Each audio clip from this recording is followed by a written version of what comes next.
Show the picture of Saddam Hussein. After my unit had taken Baghdad and helped pull the statue of Saddam Hussein down, there was a short-lived celebration. This brings me to my next issue, of where official Defense Department story meets with the true reality on the ground.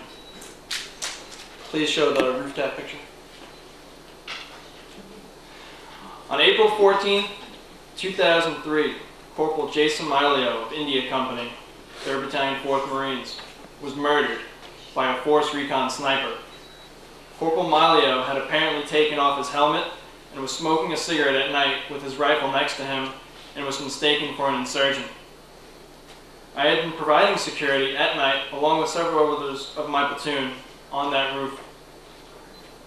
For several nights prior to force recon relieving us, and I had not noticed anything significant to report during that time.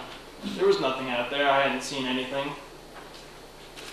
And as soon as force recon had taken over, I was hearing shots coming from the roof constantly, and it made me wonder, what the hell were they shooting at? Then the night of April 14th, 2003, my company gunnery sergeant had come up on the roof and was raising hell.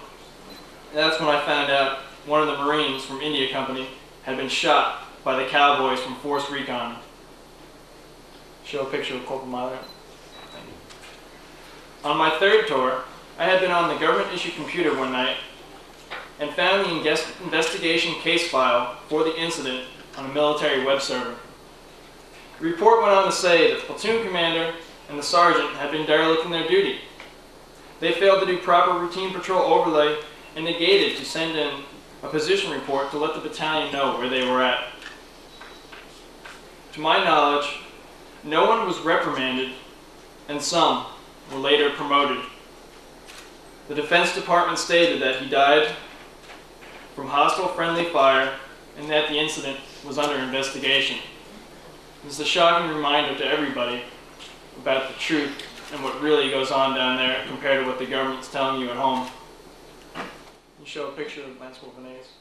I did not protest when I got back from Vietnam. I just kind of wanted to hide. My mom and dad had this sign on the garage that said, "Welcome home."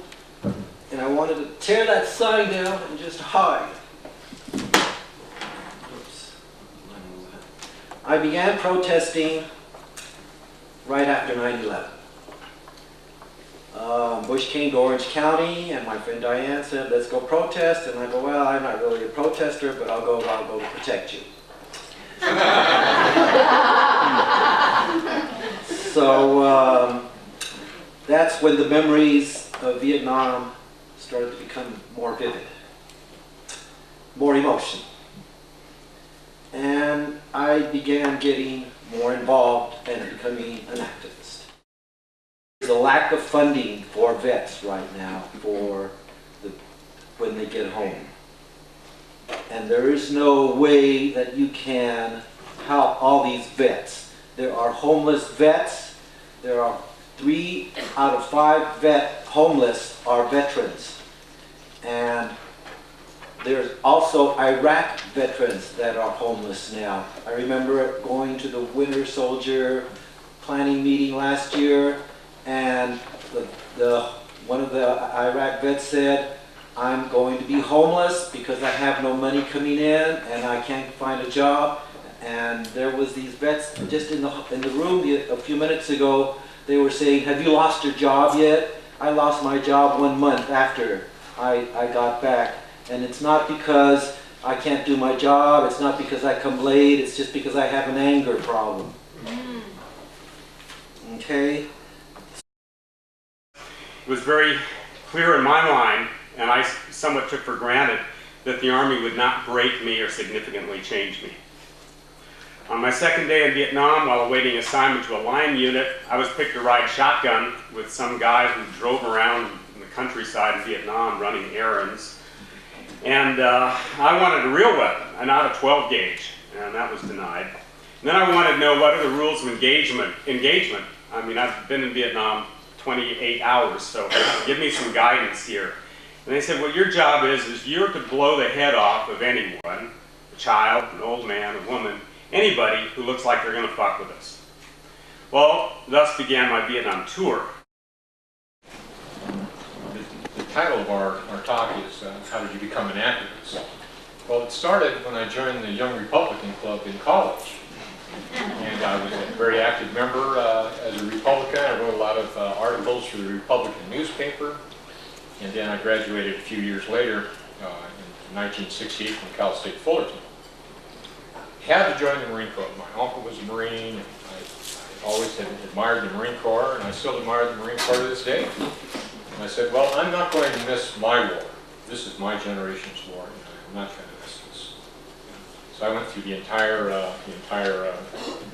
signed up and went through officers' boot, and then the basic school, where they teach about all the different weapons and how to do things. And I'm part Filipino, and they wanted to be sure we called everybody gooks on our targets, and I had a little trouble with that, but I learned how to say gook pretty well. Then they told us we weren't going. They said, look, the war is over, the Marines are not going, you guys may as well kick back and the party's over. And so they broke the formation, then we all went back to our casual place we were at, and everybody gave a sigh of relief that we weren't going to Vietnam. And they said, well, who is disappointed that we're not going? Just raise your hand. And I was the only guy in the room who raised their hand. And I said, hey, I'm disappointed. I mean, I've got all this training, I'm ready to rock and roll, you know? And they said, what is your problem, Brown? And I said, no, I am pumped up, and I didn't want to miss this, and I think I'm going to miss it, and I'm a little disappointed. So everybody hit me on the back of the head, and that was the end of that. 2 weeks later, they said, everybody thinks you're going home. Take one step forward, and everybody starts stepping forward and say, hold it, we're all going to Vietnam. Orders got changed, we're leaving tomorrow. So off we went to Vietnam. I went to artillery school and learned how to do that. They shipped me over to Vietnam. I immediately went south of Da Nang to Delta 11 infantry outfit. Went on search and destroy missions for the next 2 or 3 months. And those are basically where they have the enemy spotted, pretty much. When you have the enemy spotted, they get a squad or a platoon on helicopters. They drop them right on top of the enemy, not over to the side, but right on top of the enemy, and you run out of guns blaring. And it was shocking. I mean, I barely had gotten in the country. I was there 2 weeks, and I got dropped in the middle of that. And it was shocking. I earned my combat action ribbon several times. I had to clean my trousers out on a regular basis. It was shocking. But the reason I joined the Marines, and I joined the Young Republicans, and I went off to war, is because I believed that I was doing right for America. That's what I believed in. That was the paradigm. Hey, we're here to stop communism. Come on aboard. This is a just war. Let's do it. So I went in both feet, went and took a look. While I was over there, it was my observation that we were dying just as fast as those Viet Cong people were dying out there. Not 20 to 1 or 30 to 1, that fast. I realized that they were clearly being supplied and manned by the local people, not the MVA from the north. The ARVN soldiers who were attached to us sometimes were, for the most part, were not engaged in battle, and they weren't too interested in helping us shoot their country.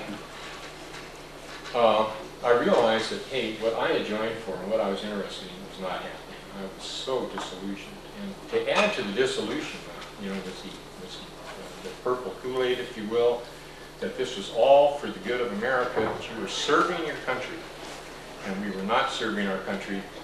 We were going out there being cannon fodder to be shot up, for no good reason.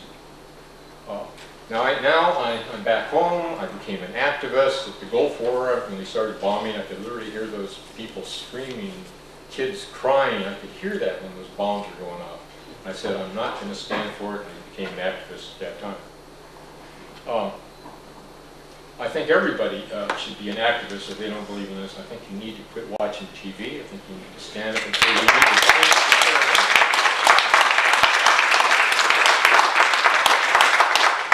And narrated by Martin Sheen. Boy, this is going to shock a lot of people.